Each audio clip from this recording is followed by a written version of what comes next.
Чухал асуудал цөмөрөө хийлцэж байна өнөөдөр. За хэдэн зүйлийг хэлье. Сая зөв хариултан дээр үндэслээд нэгдүгээрт витамин биш сая кальцийг цуснд үздэг гэж хариулчлаа шүү дээ. Кальц цуснд үзээд ямар ч нэмэргүй байдیں۔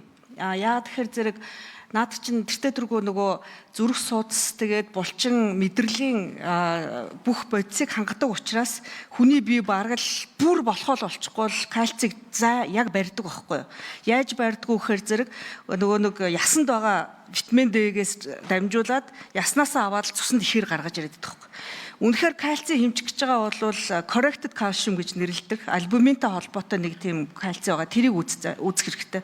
Тэгжиж үнэн зөв бодтой мэдээлэл гарна. Тэгэхгүй бол нөө суурчин худлаа гарчих واخ гэж болоод хэлэхгүй өнгөрч чадахгүй нэ. Ер нь энэ нийслэлийн эрүүл мэндийн газар гэж байгаа шүү дээ. Нийслэлийн эрүүл мэндийн газраас ямар шинжилгээг ямар байдлаар жишээлбэл заавал ер нь цуснд үзээд хүүхдийг цус авах хэрэггүй байхгүй. Шээсэнд үзэж боломжтой. Тийм corrected альбумин бага байх юм бол бага гарч ийн их байвал их гараад байдаг. Наривчлсан юмнууд их байгаа. Энд мэдээж 3 минут багтаж ярих ямар ч боломжгүй. Тэгээ ерөнхий юм ярихгүйгээр наривчлахын тулд эмнэлгийнхэнтэйгээ одоо эдгээр чинь зөвлөсөн юм уу ер нь? Зөвлөснөө та нар эрүүл мэндийн яамныхаа нийслэлийн эрүүл мэндийн газрынхаа тэр араар суугаад байгаа мэрэгчлэтнүүд гэдэг дээр. За хоёрдугаарт бүр наад зах юм хэрэгтэй байд юм билээ хүүхдүүдэд цэвэршүүлсэн ус нөгөө ам нь аягүй хатцсан аягүй хуурай сургуулиуд 40-50-аас суудаг агаржуулт ордгоо. Тэгээ би түрүүний нэрлсэн өөрийнхөө судалгаан дээр дандаа нөгөө цэвэр усны диспенсерүүд авч тавьдаг гэсэн байхгүй. Тэгээ хүүхдүүд өөртөө очиод өөрийнхөө аяганд юм өөрийнхөө саваар ус авч уугаад идэг. Усны дутагдал бүр яг dehydration гэж нэрлэдэг шүү дээ байгаад идэг. Энийг зайлшгүй оруулмаар юм байлаа. Энд чинь ус гэдэг чинь өөрөө бас шимт ижилтэд ордог зайлшгүй. За тэгээд судлаад авахгүй витамин D тэр үзээд цуснд одоо мөнгө төгрөг зарцуулахгүйгээр хамгийн дутагддаг юм эслэг байдаг манай Монгол хүүхдүүдэд. Эслэг сургуулийн насны хүүхдэд түрүү ярьсан folate буюу B9 витамин D эдгээр баг 99-100% дутагдaltaй гардаг. Одоо D бол гайг болцсон байлаа. Баг 20 гаруй судалгаа хийгээд олон нийтэд юу яагаад дараа нь ковидор миний гаргасан нөгөө нэг тэр нэг юугаар алгоритмаар хүүхдүүдийг эмчлээд D-г бол харьцангуй юу хүмүүс амар сайн мэддэг болсон. За тэгэхээр зэрэг D харьцангуй гайгүй болж байгаа ч гэсэн дутагдaltaй байгаа. Витамин E байгаа, C байгаа, кальци, магнезиум. За түрүүний ярьсан тэгээд нөгөө fatty буюу нөгөө нэг амино асидуудын дутагдлууд их байрдیں۔ Thiamine, lysine энэ гэдэг 9 орчим байгаа. За тэрэн дээр зайлшгүй юм нэмэлтээр өргөмөр юм байл. За хидэн юмыг би санал болгож өгмөр энэ зөөр жоохон минутанд багтах нүггүй.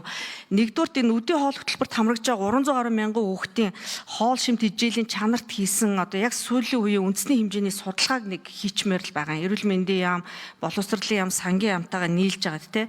За тэгээд before and after байл ихсэн. Тэрийг нөгөө хоол шимт хичээлэлтэй холбоотой эрүүл мэндийн үзүүлэлттэйгээ нэгтгэж явуулах хэрэгтэй. Тэгээ тэрийг олон нийтэд ил гаргаж тавьмаар. Тэгэхгүй бол мөнгө нэмээд идэг, санхүүжилт яваад идэг.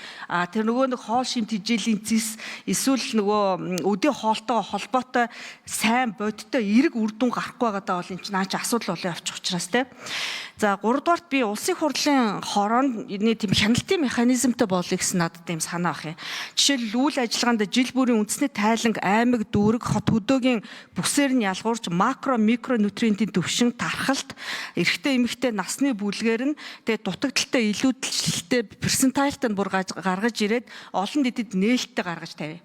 Хоёрдугаар тийм сэдвчилсэн сонсголт жишээл орон нутгийг сайн ярьж гин мөнгө төгрөг ярьж гин тэгээд хэдэнтэй холбоотойгоор яг одоо бүтэц тус бүрээр нь гаргаж ирээд тэгээд гуравдугаарт сургууль дээр санамсаргүй визит хийгээд одоо баг аудит маяг юм хиймээр.